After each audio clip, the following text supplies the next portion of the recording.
Welcome to Endophenotypes, Evidence, and Long-Term Outcomes in Moderate to Severe Atopic Dermatitis Management, a Decision Library.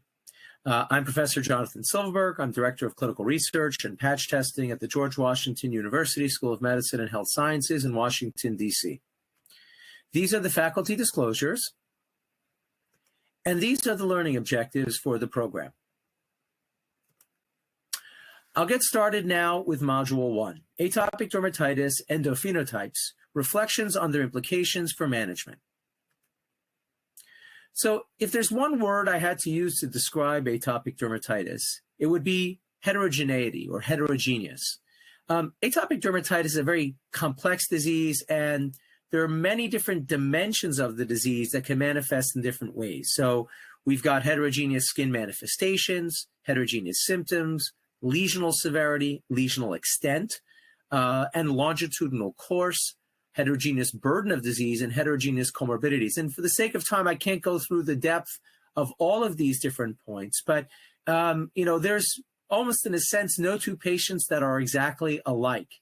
And all of these domains are extremely important when we're assessing the impact and the severity and making treatment decisions for our atopic dermatitis patients. And focusing on any single domain alone would be inadequate to really appreciate the full burden and unmet needs for that individual patient. So how can we potentially standardize the assessment in clinical practice? Well, this is a framework that my group proposed called the Describe AD framework to assess in a more structured fashion in clinical practice and or in clinical research the different domains of atopic dermatitis. So we've got D for dermatitis, E for evolution of disease, S for symptom severity, C for comorbid health disorders, R for response to therapy, I for intensity of lesions, B for burden of disease, and then E for extent of lesions. And you'll notice that the physical exam measures or the investigator assessments would be in blue.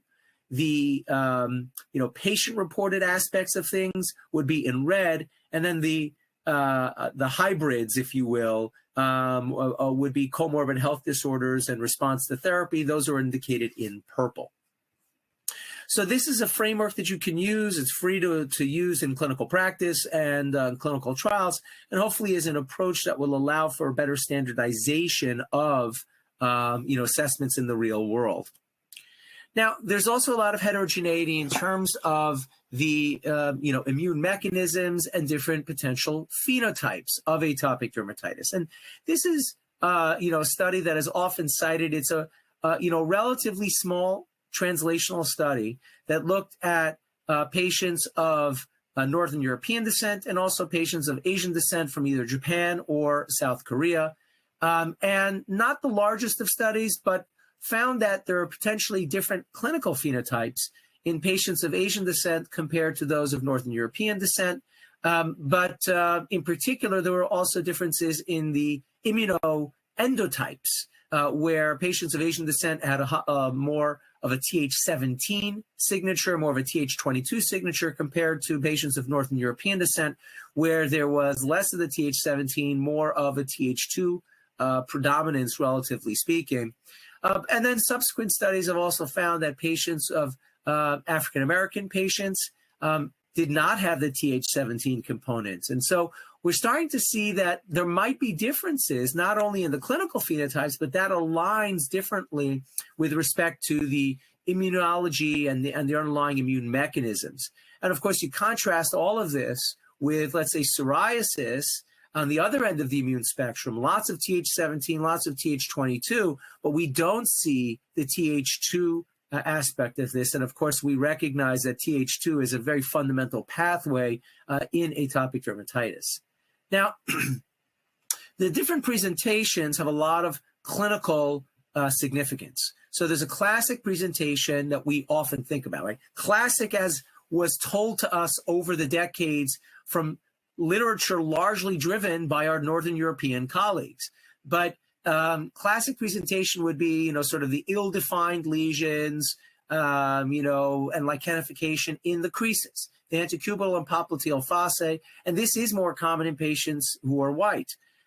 But it's not universal, and flexural disease is not present in all patients. In fact, the global literature suggests it may be present in only about 60% of patients at any cross-section in time. Darker skin patients tend to have perifollicular accentuation, more scattered distinct papular eczema on the trunk, extensor areas, lichen planus-like presentations, particularly on the dorsal hands and on forearms, and erythema that's maybe more purplish or brown and is often underappreciated. Black patients have increased lichenification and prurigo nodules, according to multiple studies, possibly due to more severe pruritus and chronic scratching, possibly just due to our inability to assess the erythema. And Asian patients tend to have more well-demarcated lesions like nubmular lesions, psoriasiform lesions, and more scaling and lichenification. Now, there are also differences by age. And this is something I think that we're very familiar with. The pediatric textbooks teach us this a lot, that infants and toddlers will often jump straight to the face and the cheeks. As they get into the toddler years, there's more of the extensor involvement. And then you get to older children, and you'll see much more of the more flexural eczema that presents, creases of the elbows, back of the knees, anterior neck, etc. And as we get into the adult realm, we start to see a lot more head and neck involvement and a lot more hand and foot involvement. Of note, while many young children will first present with that facial dermatitis as the initial presentation, for many, they don't have face or head and neck as the initial presentation. They will jump straight into flexural involvement as more typical presentation, so to speak, and that can occur already very early on in infancy. So in terms of the different endotypes, there's a lot of different immune mechanisms. The most important pathway that we are aware of at this point is the TLPR2 pathway. We know that TLPR1 pathways are activated in chronic disease, IL-17, IL-22, shown in some translational studies to be important in different subsets of patients. But it's not just about, the cytokines that are involved. We know that there's a role of potentially of innate immunity, although mixed results.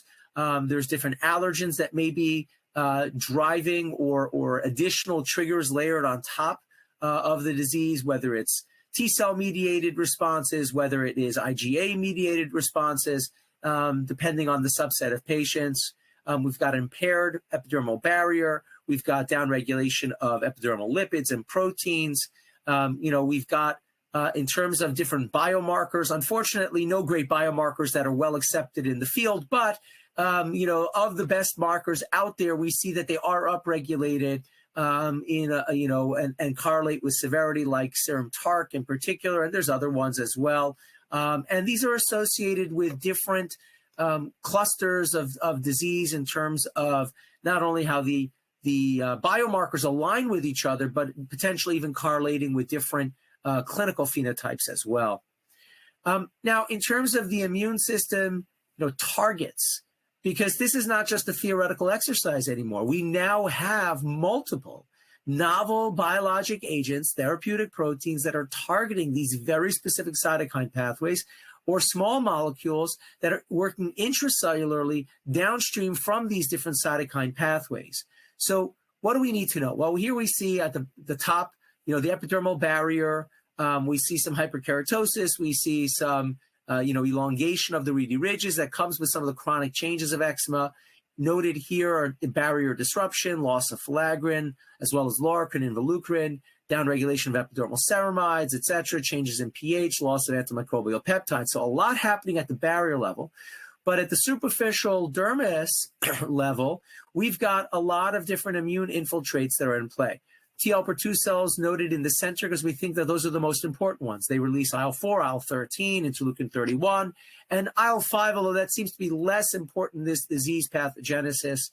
We've got TLPR1 cells in chronic disease. We've got Th22, Th17 involved. And then there's also a possible role of eosinophils, although it's unclear how much they are a cause or an effect. And we've got the B cells, which are involved as well in IgE production, which can play a role in a subset of patients, although not in all patients. Now, all of these different cytokines, and different immune infiltrates, they are working at the extracellular level, right? The cytokines are signals that are released between cells. but in order to work intracellularly, they're going to bind to receptors on the cell membrane and transduce signals. In this case, these cytokines will all transduce signals through the JAK-STAT pathway, and in particular, JAK1 is a common subunit of the JAK family that plays an important role in the signaling of these key cytokines. Now, let's focus just briefly on comorbidities of the disease. And I think these comorbidities are very important for many reasons. One, because they indicate that there's a holistic burden of this disease that goes well beyond just itch and well beyond the skin. But in addition, they really indicate, one, that there's a systemic aspect of this disease immunologically, but also that if nothing else, even if these comorbidities are not directly related to the skin disease, if we are not treating these, we are not potentially addressing the holistic burden. We are not potentially treating the whole patient and improving overall quality of life. So there's the atopic comorbidities like asthma, hay fever, food allergies, potentially eosinophilic esophagitis. There's immune-mediated conditions. And here, by the way, what you see that is probably associated or is associated represents the level of evidence as indicated from the recent American Academy of Dermatology's guideline update on comorbidities. And we see here that there's a great body of evidence showing that there are strong associations of atopic dermatitis with these various comorbidities. We've got alopecia areata, we've got urticaria as well, mental health and substance abuse strongly associated, particularly depression and anxiety with atopic dermatitis, possible associations with cardiovascular risk factors and disease and metabolic disorders, and even associations with bone health and fractures, and certainly associations with skin infections. So there's a lot here for us to take into account clinically when we're trying to holistically manage patients. I would like to thank Sanofi and Regeneron Pharmaceuticals for the support of this important educational activity. Please remember to complete the post-test at the end of the session to secure your CME credits. And stay tuned for the next session titled Treatment of Moderate to Severe Atopic Dermatitis, Evaluating the Evidence in Children and Adults.